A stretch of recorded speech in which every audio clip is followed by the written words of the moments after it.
હવે ચોથો અધ્યાય બહુ મહત્વનો અધ્યાય છે, લઈ જવા જેવું હોય ને તો એ ચોથા અધ્યાયમાં છે. વાણિયો આગળ વધે, દરિયા કિનારે વહાણ લંઘન કર્યું છે અને વાણિયાની પરીક્ષા કરવા માટે ભગવાન એક બાવાજીનું રૂપ લઈને આવ્યા છે. શું લઈને આવ્યા? બાવાજીનું. અને વાણિયાને પૂછે, વાણિયા તારા વહાણમાં શું છે? તો વાણિયો શું બોલ્યો? મહારાજ આયા ને કઈક લેવા આવ્યા છે. મારા શું કરવા આવે? બામણ આવે શું કરવા આપણા ઘરે? કઈક લેવા આવે ને? લેવા નહીં, આપવા આવે છે, ઘણું આપવા. તો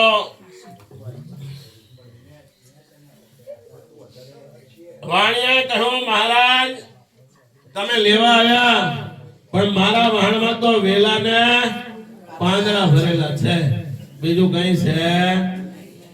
ભગવાન કે તારું વચન સત્ય હજો.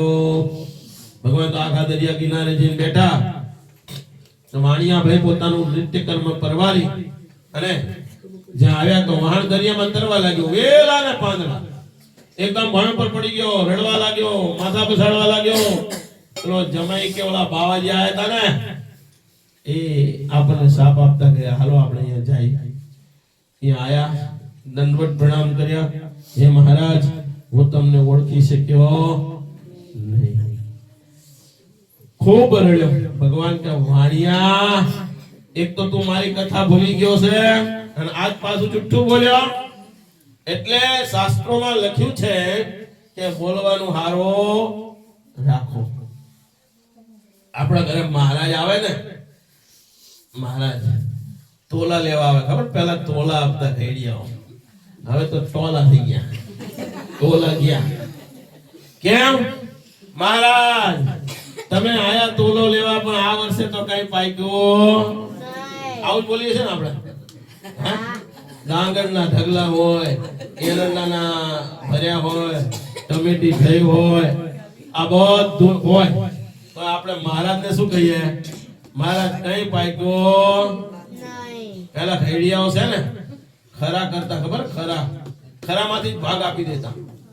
મહારાજનો, મંદિરના પૂજારીનો, વાણંદનો બધા ભાગ ત્યાં જ પડતા. અને હવે તો સીધું માર્કેટ યાર્ડમાં. હા, તો પછી ભગવાન શું કરે? આવું બોલીએ એટલે બીજા વર્ષે પછી કઈ પાકે નહીં. આ વાણિયા જેવું થાય, વેલા ને પાંદડા થાય. એટલે વાણિયો કે વેલા ને પાંદડા, ભગવાન કે થાય તારા વેલા ને પાંદડા. બહુ કગર્યો ને, ભગવાનને દયા આવી અને ભગવાને પાછું પ્રથમ પ્રમાણે ધન ભરી દીધો. અને વાણિયાએ ત્યાં દરિયા કિનારે કથા કરી પોતાની યાત્રા આગળ વધારી છે અને પોતાના નગરની નજીક પહોંચ્યો છે. રત્નપુરી નગરી દેખાય છે અને રત્નપુરી નગરી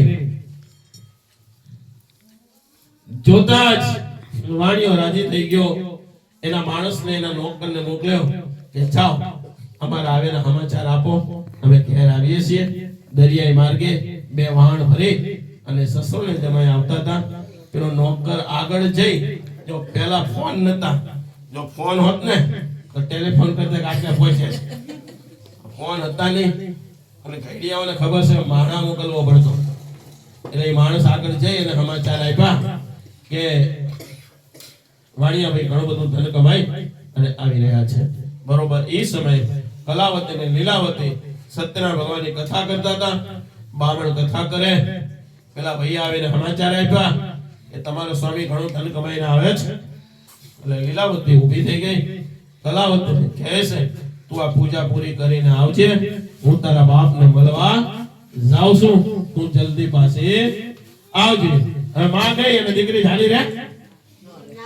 કલાવતીએ પૂજા પૂરી કરી નહીં અને માં ગઈ ને એની પાછળ ને પાછળ કલાવતી પણ ગઈ. અહીં ભગવાન બગડ્યા. ભગવાન બધું કરે. ભગવાન બગડ્યા. શું લીલા કરી કે દરિયામાં તોફાન ઉપડ્યો અને મોજાઓ ઉછળવા લાગ્યા. એટલા બધા મોજા ઉછળે, વાણિયાનું વહાણ આવી ગયું અને જમાઈનું વાહે રહી ગયું. અને જમાઈ રહી ગયો વાહે. હવે શું થાય?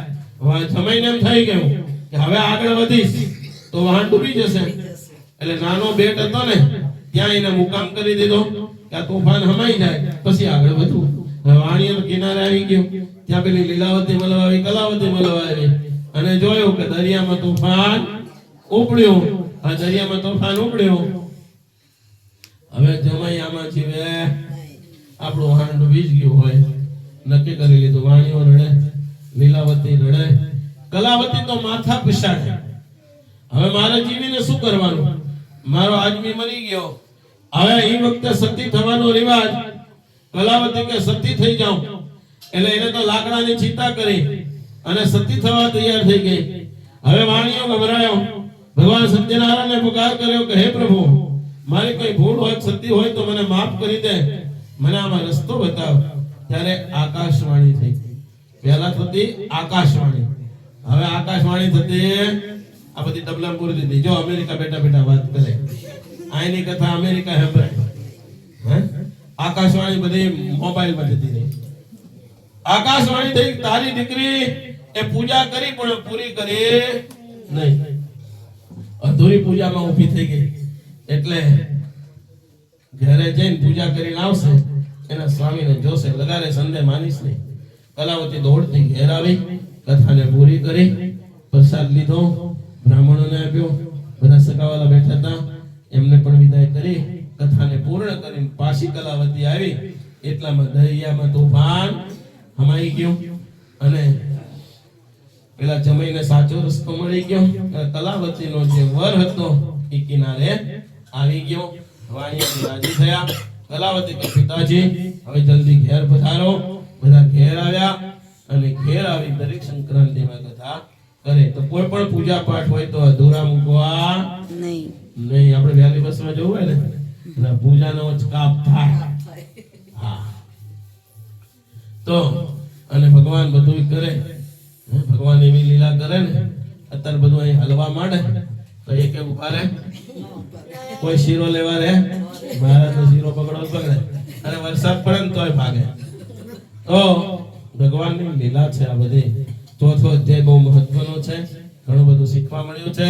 ગ્રસ્તાશ્રમીઓના ધર્મ છે કે આપણા આંગણે આવેલો કોઈ પણ અતિથિ હોય, સાધુ હોય, બ્રાહ્મણ હોય, માગણ હોય, આપણું બેન ભાણેજી હોય, ખાલી હાથે જવું જોઈએ નહીં, નહીં તો એ આપણું પુણ્ય લેતું જાય છે. ત્યાં ચોથા અધ્યાય પૂરો થયો. બોલો સત્યનારાયણ.